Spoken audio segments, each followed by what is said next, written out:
Hi all. ഇന്ന് നമ്മൾ voices from the margin എന്ന ടെക്സ്റ്റിലെ സ്മിത പാട്ടീൽ എഴുതിയിരിക്കുന്ന transcending orbits of Dalit women's minor literature എന്ന ചാപ്റ്ററാണ് ഡിസ്കസ് ചെയ്യാൻ പോകുന്നത്. ദളിത് വിമൻ അനുഭവിച്ചിരുന്ന ആ ഒരു marginalisation, double marginalization of women within Dalit community, അതാണ് നമ്മൾ ഈ ഒരു ചാപ്റ്ററിൽ മെയിനായിട്ട് ഡിസ്കസ് ചെയ്ത് പോവുക. പിന്നെ ലിറ്ററേച്ചറിൽ ദളിത് സ്റ്റഡീസ് നമ്മൾ മൊത്തത്തിൽ എടുത്ത് നോക്കുകയാണെങ്കിൽ അതിൽ തന്നെ ദളിത് വിമൻ്റെ റൈറ്റിങ്സ് മൈനറായിട്ടാണ് കണക്കാക്കിയിരുന്നത്. അപ്പർ സ്ഥാനം അപ്പോഴും മെന്നിനായിരുന്നു. അപ്പോൾ അങ്ങനത്തെ കാര്യങ്ങളൊക്കെയാണ് നമ്മൾ ഡിസ്കസ് ചെയ്യാനായിട്ട് ഉദ്ദേശിക്കുന്നത്.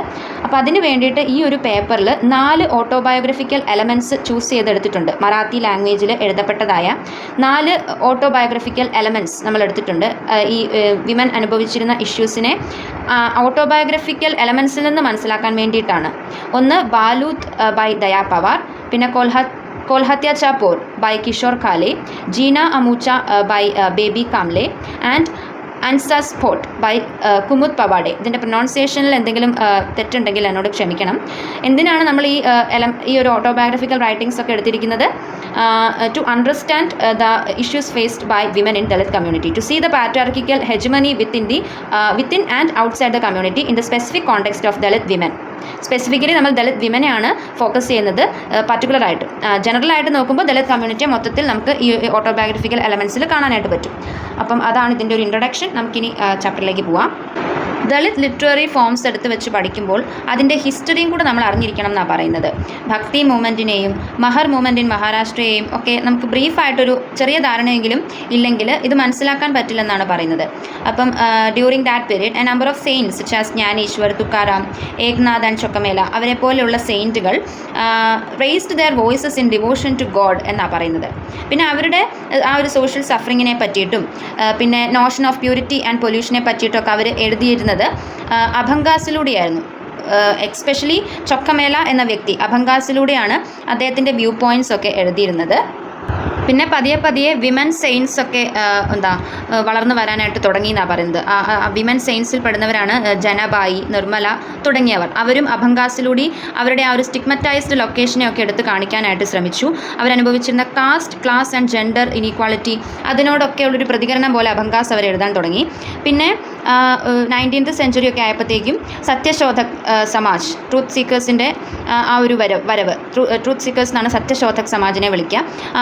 അവരുടെ ആ ഒരു ഇമ്പാക്റ്റ്, അംബേദ്കറിയൻ ഈറയിൽ അംബേദ്കറിൻ്റെ ചിന്തകൾ, jalsa traditional musical concerts and tamasha traditional folk plays, lavani ballads and powada panegyric poetry, അതായത് ടു പ്രൈസ് സമ്മൺ, സ്തുതി ഗാനങ്ങളൊക്കെ പോലത്തെയൊക്കെ വരാനായിട്ട് തുടങ്ങി.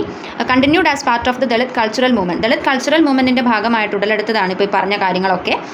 പിന്നെ ഇവിടെ പറയുന്നത്, പിന്നെ ദലൂസ് ഗുട്ടേറിയൻ സെൻസ് എന്ന് പറഞ്ഞൊരു കാര്യത്തെപ്പറ്റി ഇവിടെ പറയുന്നുണ്ട്. അവർ പറഞ്ഞിരുന്നത് man is a majoritarian term, thus women comes minoritarian. Therefore, one can argue that the writings of Dalit women become minor literature. അപ്പം ദളിത് വിമൻ്റെ റൈറ്റിങ്സിനെ മൈനറായിട്ട് കാണിക്കാനുള്ള ആ ഒരു പ്രേരണ ഒക്കെ ആ ഒരു ടൈമിൽ ഉണ്ടായതാണ്. ഈ ദലൂസ് ഗുട്ടേറിയൻ ഒരു ഫ്രഞ്ച് ഫിലോസഫേഴ്സാണ് ദലൂസും ഗുട്ടേറിയനും.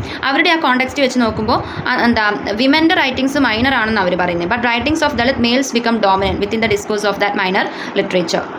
പിന്നെ ഇവിടെ എലനോയർ സെല്ലിയോട്ട് എന്നൊരു അമേരിക്കൻ റൈറ്ററിനെ പറ്റി പറഞ്ഞിട്ടുണ്ട്. അവരെന്താ ആർഗ്യൂ ചെയ്തിരുന്നത്? Dalit literature was never regard as reputed literature. Dalit ലിറ്ററേച്ചറിന് ഒരു സ്റ്റാൻഡേർഡും ഇല്ലാത്ത രീതിയിലാണ് അവർ പറഞ്ഞിരുന്നത്. കാരണം അത് ആരുടെ ക്രിയേഷനാണ്? ലോ കാസ്റ്റിൽ പെടുന്ന ആളുകളുടെ ക്രിയേഷൻ ആയതുകൊണ്ട് അതിനൊരു സ്റ്റാൻഡേർഡും ഇല്ല എന്നവർ പറഞ്ഞത്. Nevertheless it gave detailed descriptions about society and exploitation of lower caste by landlords and especially explored untouchability. അതൊക്കെയാണ് ദളിത് റൈറ്റിങ്സിൽ മെയിനായിട്ടും കടന്നു വന്നിരുന്നത്. പിന്നെ നമ്മൾ നോക്കുകയാണെങ്കിൽ ദളിത് വിമൻ്റെ ഒപ്രഷൻ, ആ ലാർജർ കമ്മ്യൂണിറ്റിയിൽ ദളിത് വിമൻ അനുഭവിക്കേണ്ട ഒപ്രഷനെ പറ്റിയിട്ട് ഒക്കെ പറഞ്ഞിരുന്നു. Moreover we do not have any discursive source about the major writings of Dalit women. മാത്രമല്ല ദളിത് വിമൻ്റെ മാത്രമല്ല മേജർ റൈറ്റിങ്സിനെ പറ്റിയിട്ടുള്ള ഒരു ഡിസ്കേഴ്സീവ് സോഴ്സസും പ്രൊവൈഡ് ചെയ്യപ്പെട്ടിരുന്നില്ല ഒരു കാലം വരെ ദളിത് ലിറ്ററേച്ചറിൽ. അതെല്ലാം കൂടെ കൊണ്ടാണ് ഇതൊരു റെപ്യൂട്ടഡ് ലിറ്ററേച്ചർ അല്ല എന്ന് പറഞ്ഞിരുന്നത്. പിന്നെ 1970s ഒക്കെ ആയപ്പോഴത്തേക്കും ദളിത് പാന്തർ മൂവ്മെൻറ്റ് ഉടലെടുത്തു. അതിലെന്താ പറഞ്ഞിരുന്നത്? അല്ലെങ്കിൽ ആ ഒരു മൂവ്മെൻറ്റിൻ്റെ പ്രത്യേകത എന്തായിരുന്നു? It was A mile stone in the history of Dalits in India. ഇന്ത്യയിലെ ദളിത്സിൻ്റെ ആ ഒരു ഹിസ്റ്ററി പരിശോധിക്കുമ്പോൾ നമ്മൾ ഒട്ടും മാറ്റി നിർത്താൻ പാടില്ലാത്ത ഒരു മൂവ്മെൻറ്റാണ് ഈ ദളിത് പാന്തർ മൂവ്മെൻറ്റ്. അവർ റെപ്രസെൻറ്റ് ചെയ്തത് fundamental sociological anxieties of Dalits in Maharashtra. മഹാരാഷ്ട്രയിലുള്ള ദളിത്സിൻ്റെ ആ ഒരു എല്ലാ തരത്തിലുള്ള ആൻസിയറ്റീസും അവർ ഇതിൽ റെപ്രസെൻറ്റ് ചെയ്തായിരുന്നു. By challenging the patriarchical state agency. പാട്രിയാർക്കിക്ക് എതിരെ അവർ ശബ്ദം ശബ്ദമുയർത്തി. Raised its voice on the industrial growth in urban spaces. പിന്നെ particularly exposed rural caste chauvinism in that state. അങ്ങനെ മൊത്തത്തിൽ റെവല്യൂഷണറി ആയിട്ട് റെബല്യസ് ആയിട്ട് മുൻപോട്ട് വന്ന ദളിത് കമ്മ്യൂണിറ്റിക്ക് വേണ്ടി മുൻപോട്ട് വന്നൊരു മൂവ്മെൻ്റ് ആയിരുന്നു ദളിത് പാന്തർ മൂവ്മെൻറ്റ് ഓഫ് 1970. അങ്ങനെ ഇവിടെ പറയുന്നുണ്ട്. പിന്നെ ഇവിടെ ജനറൽ ആയിട്ടുള്ള കുറേ കാര്യങ്ങൾ ഇങ്ങനെ പറഞ്ഞു പോകുന്നേ ഉള്ളൂ. ദളിത് പാന്തർ മൂവ്മെൻറ്റ് നമ്മൾ USA ആ ഒരു ബ്ലാക്ക് അപ്രൈസലുമായിട്ട് ചേർത്ത് വായിക്കേണ്ട ഒരു കാര്യമാണ്. അവിടെ ബ്ലാക്ക്സ് എന്തൊക്കെയാണോ അനുഭവിച്ചിരുന്നത് റേസിസത്തിൻ്റെ പേരിൽ, അതുപോലത്തെ അനുഭവങ്ങളാണ് ഇവിടെ ദളിത്സ് കാസ്റ്റ് സിസ്റ്റത്തിൻ്റെ പേരിൽ അനുഭവിക്കേണ്ടി വന്നത്. അപ്പം രണ്ടും ഇൻ്റർലിങ്ക്ഡ് ആണെന്നൊക്കെയാണ് പറയുന്നത്. പിന്നെ ദളിത് ലിറ്ററേച്ചർ അവരുടെ ആ ഒരു ഒപ്രഷൻ്റെയും അവരെ സബ്മർച്ച് ചെയ്തതിൻ്റെയും അവരുടെ സ്ട്രഗിൾസിൻ്റെയും ഒക്കെ പുറത്ത് അവർക്കുണ്ടായ ആ ദേഷ്യത്തിൻ്റെ പുറത്തും ആ വേദനയുടെ പുറത്തും ആ ഇനീക്വാളിറ്റി വിത്തിൻ ദ സൊസൈറ്റി അതിലുള്ള ആ ഒരു ബോധോദയത്തിൻ്റെ ഒക്കെ പുറത്താണ് എന്തുണ്ടായി വന്നത്, ദളിത് ലിറ്ററേച്ചർ ഉടലെടുത്ത് വന്നതെന്നാണ് ഇവിടെ പറയുന്നത്. പിന്നെ മെനി അതർ മാർജിനൽ കമ്മ്യൂണിറ്റീസൊക്കെ ലിറ്ററേച്ചറിലേക്ക് വരാനായിട്ട് തുടങ്ങി. അവരുടെ റൈറ്റിങ്സൊക്കെ കോൺട്രിബ്യൂട്ട് ചെയ്യാൻ തുടങ്ങി. Rural, folk, Muslim, tribal or gondii, അങ്ങനെ ഒരുപാട് പുതിയ പുതിയതല്ല നേരത്തെ ഉണ്ടായിരുന്നതും പുതിയതായ ലിറ്ററേച്ചറിലേക്ക് വന്നതുമായ കുറച്ച് മാർജിനലൈസ്ഡ് കമ്മ്യൂണിറ്റീസിനെയാണ് ഇപ്പോൾ നമ്മൾ കണ്ടത്. പിന്നെ ദളിത് ലിറ്ററേച്ചറിൽ ട്രിപ്പിൾ എക്സ്പ്ലോയിറ്റേഷൻ ഓഫ് ദളിത് വിമനാണ് കാണിക്കുന്നതെന്നാണ് പറയുന്നത്. നമ്മൾ ആദ്യം ഡബിൾ മാർജിനലൈസേഷൻ എന്ന് പറഞ്ഞു. എക്സ്പ്ലോയിറ്റേഷൻ്റെ കേസിൽ നോക്കുകയാണെങ്കിൽ ട്രിപ്പിൾ എക്സ്പ്ലോയിറ്റേഷനാണ് വിമൻ വിത്തിൻ ദളിത് കമ്മ്യൂണിറ്റി അനുഭവിക്കേണ്ടി വരുന്നത്. കാസ്റ്റിൻ്റെയും ക്ലാസിൻ്റെയും ജെൻഡറിൻ്റെയും അടിസ്ഥാനത്തിലുള്ള എക്സ്പ്ലോയിറ്റേഷൻ. അങ്ങനെ കുറേ ജനറൽ കാര്യങ്ങളാണ് പിന്നെ ഇവിടെ പറഞ്ഞു പോകുന്നത്. പിന്നെ ഇവിടെ മുക്ത സാൽവ് എന്നൊരു ദളിത് ഫെമിനിസ്റ്റ് റൈറ്ററിനെ പറ്റിയിട്ടാണ് പറയുന്നത്. അവർ മഹാരാഷ്ട്രയിലെ മാതങ് എന്ന കാസ്റ്റിൽ ആണ് ജനിച്ചത്. മുക്ത salve was raised with the ideas and values of the Satyashodhak Samaj അല്ലെങ്കിൽ സത്യശോധക് മൂവ്മെൻറ്റിൻ്റെ അടിസ്ഥാനത്തിൽ ആ മൂവ്മെൻറ്റ് മുൻപോട്ട് വെച്ച ആശയങ്ങൾ ഒക്കെയാണ് ഇവരെ വളർത്തി വലുതാക്കിയത്. ഇവർ അതൊക്കെ കേട്ടാണ് വളർന്നത്. ആ ഒരു മൂവ്മെൻറ്റ് ഒരു ആൻറ്റി കാസ്റ്റ് മൂവ്മെൻ്റ് ആയിരുന്നു. മഹാത്മാ ഫുലെയാണ് അത് മുൻപോട്ട് വെച്ചത്. ആ ഒരു മൂവ്മെൻറ്റിൽ ഉണ്ടായിരുന്ന അല്ലെങ്കിൽ ആ ഒരു സമാജത്തിലെ മെമ്പേഴ്സിനെ ട്രൂത്ത് സീക്കേഴ്സ് എന്നാണ് വിളിച്ചിരുന്നത്. സാൽവെ പിന്നെ raised Har voice against Hinduism. അതിൽ ശൂദ്രാസിനെയും ആദിശൂദ്രാസിനെയും സോക്കോൾഡ് അൺടച്ചബിൾസിനെയും ഒക്കെ എൻസ്ലേവ് ആക്കി വെച്ചിരുന്ന ആ ഒരു പ്രക്രിയക്കെതിരെയായിട്ട് ഹിന്ദുയിസത്തിനെതിരെയായിട്ട് ഇവർ ശബ്ദമൊക്കെ ഉയർത്തിയായിരുന്നു. ഇവരുടെ എസ്സേസിൽ she urged them to gain an education. ശൂദ്രാസിനോടും പിന്നെ ഔട്ട്കാസ്റ്റിനോടും ഒക്കെ എഡ്യൂക്കേഷൻ ഗെയിൻ ചെയ്യാനാണ് ഇവർ എസ്സേയിലൂടെ പറഞ്ഞ് പഠിപ്പിച്ചത്. She question the religious authority and power of A handful of people. Har essays opposed the violence and oppression that was faced by the masses in the name of religion, tradition and culture. പിന്നെ അവർ എഴുതിയ ഒരു പ്രധാനപ്പെട്ട ഒരു essay ആണ് മാങ് മഹാചാര്യ ദുഃഖ് വിസയി about the grief of the Mangs and the Mahars. ആ ഒരു അതൊരു ആർട്ടിക്കിളാണ്. ആ ഒരു ആർട്ടിക്കിളിൽ Salve brought attention to the discriminatory, cruel and inhuman acts that were committed against the Mahars and Mangs. പിന്നെ സാൽവയുടെ വർക്കുകളിൽ ലെജിറ്റിമസി ഓഫ് ഹിന്ദുയിസത്തിനെ ക്വസ്റ്റ്യൻ ചെയ്തിരുന്നു. അങ്ങനെ ഒരു ടോട്ടലി ഹിന്ദുയിസത്തിനെതിരായിട്ട് സംസാരിക്കുകയും എന്നാൽ ദളിതിനു വേണ്ടി ശബ്ദമുയർത്തുകയും ചെയ്തിരുന്ന ഒരു ഫെമിനിസ്റ്റ് റൈറ്ററായിരുന്നു മുക്ത സാൽ. ബ്രാഹ്മണിസ്റ്റ് ഹെജ്മണിക്കെതിരായിട്ടും അവർ ശബ്ദമുയർത്തിയിരുന്നു. ബ്രാഹ്മിൺസ് എങ്ങനെയാണ് മഹേഴ്സിനെയും ദളിത്സിനെയും ഒക്കെ ട്രീറ്റ് ചെയ്തിരുന്നത് എന്ന് അവരുടെ എഴുത്തുകളിലൂടെ പറഞ്ഞു. Mahars were tortured and treated worse than dogs and cattle. പിന്നെ ഇവിടെ പറയുന്നത് ദളിത് മെയിലിൻ്റെ റൈറ്റിങ്സിൽ ദളിത് ഫീമെയിൽസിനെ എങ്ങനെയാണ് പോർട്രേ ചെയ്തിരിക്കുന്നത് എന്നാണ്. അപ്പം ഇവിടെ പറയാൻ ഉദ്ദേശിക്കുന്നത് ഇത്രയേ ഉള്ളൂ. ദളിത് മെയിലിൻ്റെ റൈറ്റിങ്സിൽ ഫീമെയിലിനെ ഫ്രീ ആയിട്ടാണ് പോർട്രേ ചെയ്തേക്കുന്നത്. അതായത് free from the shackles of a patriarchical culture അങ്ങനെയാണ് പോർട്രേ ചെയ്തേക്കുന്നത്. മറ്റ് കാസ്റ്റിൽപ്പെട്ട വിമൻ അനുഭവിക്കുന്ന അത്രയും ക്രൂരതകളൊന്നും ദളിത് വിമൻ അനുഭവിക്കുന്നില്ല. Dalit women are democratized due to their communitarian background and do not have the gendered lack of other caste women എന്നാണ് പറയുന്നത്. മറ്റ് കാസ്റ്റിൽപ്പെടുന്ന വിമനാണ് കൂടുതലും പാട്രിയാർക്കിക്കൽ സിസ്റ്റത്തിൽപ്പെട്ട് ഉഴറുന്നത്. ദളിത് വിമൻ അല്ല. ദളിത് വിമൻ അത്രയും പ്രശ്നങ്ങൾ അനുഭവിക്കേണ്ടി വരുന്നില്ല ഒരു ലിബറൽ രീതിയിലാണ് ദളിത് മെയിൽസ് ദളിത് ഫീമെയിലിനെ പോർട്രേ ചെയ്യുന്നതെന്നാണ് പറയുന്നത്. അപ്പോൾ അത് സത്യമാണോ അല്ലയോ എന്ന് മനസ്സിലാക്കാൻ ഓട്ടോബയോഗ്രഫിക്കൽ റൈറ്റിങ്സ് എടുത്ത് ചർച്ച ചെയ്യുക തന്നെ വേണം. എന്നാലേ ദളിത് വിമൻ്റെ ആ ശരിക്കുള്ള പ്ലൈറ്റ് നമുക്ക് മനസ്സിലാക്കാൻ പറ്റുള്ളൂ എന്നാണ് പറയുന്നത്. ഇനി ഇവിടെ കോൽഹാത്യാച്ച പോർ എന്ന ആ ഒരു സ്റ്റോറി ആണ് ഇവിടെ പറഞ്ഞു പോകുന്നത്. ആദ്യം കോൽഹാത്തി എന്ന ആ ഒരു ദളിത് കമ്മ്യൂണിറ്റിയിലെ ഒരു പ്രാക്ടീസിനെ പറ്റിയിട്ട് പറയുന്നു. അപ്പോൾ this is a story of a Dalit male that narrates his struggle to become a doctor and how he goes through trauma and humiliation. അതാണ് ഈ കഥയുടെ ഒരു ഓവറോൾ സമ്മറി. അപ്പോൾ നമുക്കിവിടെ കിട്ടിയേക്കുന്ന ആ ഒരു എക്സ്ട്രാക്റ്റിൽ എന്താ പറയുന്നതെന്ന് വെച്ചാൽ കോൽഹാത്തി കമ്മ്യൂണിറ്റിയിലെ വിമൻ ഉണ്ടല്ലോ, സ്ത്രീകൾ ഒരു ഫോക്ക് ഡാൻസ് പെർഫോം ചെയ്യുമായിരുന്നു. അതിൻ്റെ പേര് തമാശ എന്നാണ്. അത് ചെയ്യുന്നത് അപ്പർ കാസ്റ്റ് ലാൻഡ് ലോഡ്സിനെയും അപ്പർ കാസ്റ്റ് ലാൻഡ് ലോഡ്സിനെ എൻ്റർടൈൻ ചെയ്യുന്നതിന് വേണ്ടിയിട്ട് ആണ് അവർ ഈ ഡാൻസ് ചെയ്യുക. അങ്ങനെ ഈ നറേറ്ററിൻ്റെ അമ്മയും ഈ ഡാൻസൊക്കെ ചെയ്താണ് കാശൊക്കെ ഉണ്ടാക്കിയിരുന്നത്. അപ്പോൾ ഈ കമ്മ്യൂണിറ്റിയിൽ ഉണ്ടാകുന്ന പെൺമക്കളെയൊക്കെ ഈ ഡാൻസ് ചെറുപ്പത്തിലേ പഠിപ്പിക്കും. കാരണം അവരാണ് ആ വീട്ടിലെ ആ ഫാമിലിയിലെ ബ്രെഡ് വിന്നേഴ്സ്, അവരാണ് അങ്ങോട്ടേക്ക് പൈസ ഏൺ ചെയ്ത് കൊണ്ടുവരേണ്ടത്. അപ്പോൾ ഇവരിതിങ്ങനെ ഡാൻസൊക്കെ കളിച്ച് അപ്പർ കാസ്റ്റ് ലാൻഡ് ലോഡ്സിനെ രസിപ്പിക്കുന്നു. അപ്പോൾ ചിലപ്പോൾ അവർക്ക് അവരുടെ സെക്ഷൽ ഡിസയേഴ്സിനൊക്കെ വഴങ്ങി കൊടുക്കേണ്ടി വരും. അപ്പോൾ ഇവർക്ക് കാശ് കിട്ടും. അങ്ങനെ ഈ കാശ് മെയിൽ മെമ്പേഴ്സ് കൈക്കലാക്കും. എന്നിട്ട് അവരാണ് കാശൊക്കെ ഇവരുടെ കയ്യിലേക്ക് കൊണ്ട് കൊടുക്കണം. ഇവർ പക്ഷേ പണിയൊന്നും എടുക്കുകയില്ല. ഇവർ അവിടെ ഇരുന്ന് എൻജോയ് ചെയ്യുവാണ്. വീട്ടിൽ ഈ കാശ് ഇവർ അധ്വാനിച്ച് ഉണ്ടാക്കിക്കൊണ്ടിരുന്ന കാശിൽ എൻജോയ് ചെയ്യുകയാണ് ചെയ്യുന്നത്. എന്നിട്ട് usually A wealthy patron who often visits a girl provides all the necessities of life in exchange for the sexual favors. അപ്പം ഈ സോ കോൾഡ് വെൽത്തി കമ്മ്യൂണിറ്റിപ്പെട്ട ആൾക്കാർ ഈ സ്ത്രീകളെ സമീപിക്കും, ഈ ഡാൻസ് കളിക്കുന്ന സ്ത്രീകളെ സമീപിക്കും. എന്തിനാണ്? അവരുടെ സെക്ഷൽ ഡിസയേഴ്സ് സാറ്റിസ്ഫൈ ചെയ്യാൻ. എന്നിട്ട് അവർക്ക് കുറേ പണം കൊടുക്കും. അവരെ എന്നിട്ട് ഒരു കടയിൽ പോയി ഒരു സാധനം മേടിക്കുന്നത് പോലെ ഇവരെ കുറേ പണം കൊടുത്ത് ഇവരെ അങ്ങോട്ട് മേടിക്കുകയാണ് സെക്ഷൽ ഡിസയേഴ്സ് സാറ്റിസ്ഫൈ ചെയ്യാൻ. അങ്ങനെ സാറ്റിസ്ഫൈ ഒക്കെ ചെയ്ത് കഴിയുമ്പം ഇവരുടെ വെർജിനിറ്റി പോകുമല്ലോ. എന്നിട്ട് ഇവർക്ക് ഉണ്ടാകുന്ന കുട്ടികളെ പിന്നെ അവരെ അക്സെപ്റ്റ് ചെയ്യില്ല. അവർ അതിൻ്റെ ഉത്തരവാദിത്വമൊന്നും ഏറ്റെടുക്കില്ല. ഇപ്പോൾ വെർജിനിറ്റി നഷ്ടപ്പെടാത്ത ഒരു സ്ത്രീ ആണെങ്കിൽ അവർക്ക് അവരെ മേടിക്കുന്നതിന് ഒരുപാട് കാശ് ആണ്. അതായത് അവർക്ക് അതിന് പ്രതിഫലമായിട്ട് ഒരുപാട് കാശ് കിട്ടും. മേടിക്കുക എന്ന് ഉദ്ദേശിക്കുന്നത് ആ ഫാമിലിയിൽ കുറേ കാശ് കൊണ്ട് കൊടുത്തിട്ട് ഈ പെൺകുട്ടികളെ അങ്ങ് കൊണ്ടുപോവുകയാണ് ചെയ്യുന്നത്. അപ്പം ഇവർ വർക്ക് ചെയ്തുണ്ടാക്കുന്ന പൈസയാണെങ്കിൽ അത് ഇവർക്ക് എടുക്കാൻ പറ്റാത്ത അവസ്ഥയാണ്.